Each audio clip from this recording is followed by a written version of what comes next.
Jah, sa lugesid õigesti. Täna vaatame üle üht väga erilist turvakaamerat, mille hinnaklass küündib 10 000 euroni. Ma olen sinuga täiesti nõus. Ma ei kujutanud ise ka ette alguses, et mida see kaamera peab tegema, et ta nii palju väärt on. Et kas ta käib minu eest poes ära, teeb kodus mul süüa ka või et mis värk on sellega. Aga kui ma hakkasin asja lähemalt uurima, siis tegelikult ma leidsin, et selline hinnaklass sellise asja eest on täiesti mõistlik. Ja kohe näitan sulle ka, miks. Tere taas, mina olen Reijo ja täna vaatame koos üle, mida kujutab endast Hikvisioni kahespektriline positsioneerimissüsteem, mis nagu nimigi ütleb, kasutab siis häirete tuvastamiseks kahte süsteemi sisse ehitatud kaamerat. Üks neist optiline ja teine soojuskaamera. Enne aga ära unusta sellele videole panna like või meeldib või kuidas iganes eesti keeles saad öelda ja pane ka subscribe või jälgi, et sa ei magaks maha meie tulevased videod. Nüüd edasi minnes siis, milleks sellist süsteemi üldse vaja on? No lihtsalt öeldes on ta mõeldud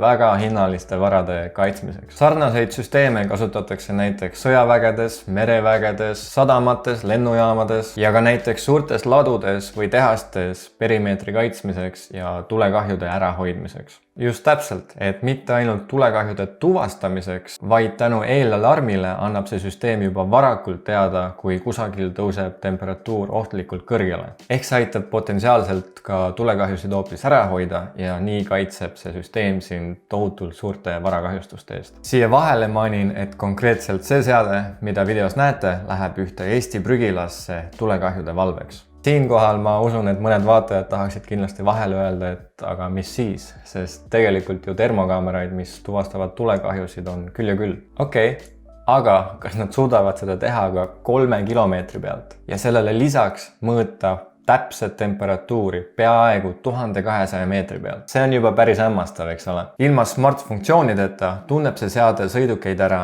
juba 4,5 kilomeetri kauguselt ja inimesi tunneb see ära 1,5 kilomeetri kauguselt. No selline 19-kilone robot võiks ju kuskil tagahoovis olla küll. Arvestades, kui ehedalt see juba minu arust näeb välja nagu Robocop, siis tunneks end täitsa turvaliselt. Loomulikult on sellel süsteemil olemas ka kõiksugu intelligentsed käitumisanalüüsi algoritmid, nagu näiteks sissetung, jooneületus ja piirkonna sisse- ja väljakäik. Ei puudu sellel ka nutikas jälgimine ja palju muid kõrgtehnoloogilisi asju, kuid ma olen päris kindel, et kui sa oled sellises hinnaklassi süsteemi potentsiaalne ostja, siis sa tead täpselt juba, mida sa otsid, ehk siis selle tõttu ma ei hakka siin mingeid eraldi asju veel välja tooma. Küll aga ma panen selle video alla siia lingi, kust siis saad natuke täpsemalt huvi korral uurida. Küll aga mainin ära, et sellel seadmel on 2 erinevat seadistust. Üks on valveseadistus ja teine on tulekahjuseadistus ja neid 2 korraga kasutada ei saa. Üldiselt selle videoga ma tahangi näidata, et sellises hinnaklassis turvakaamerat endale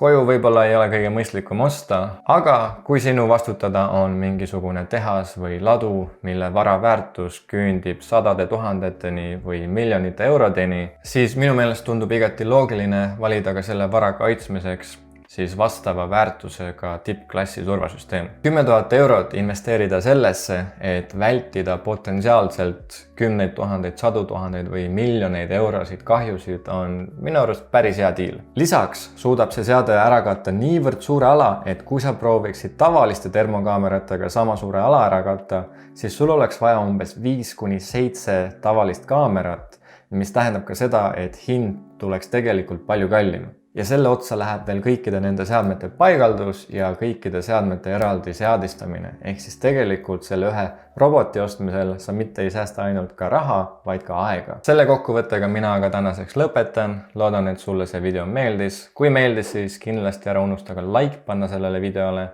ja jälgi meie kanalit ka. Ning aitäh vaatamast ja järgmise korrani!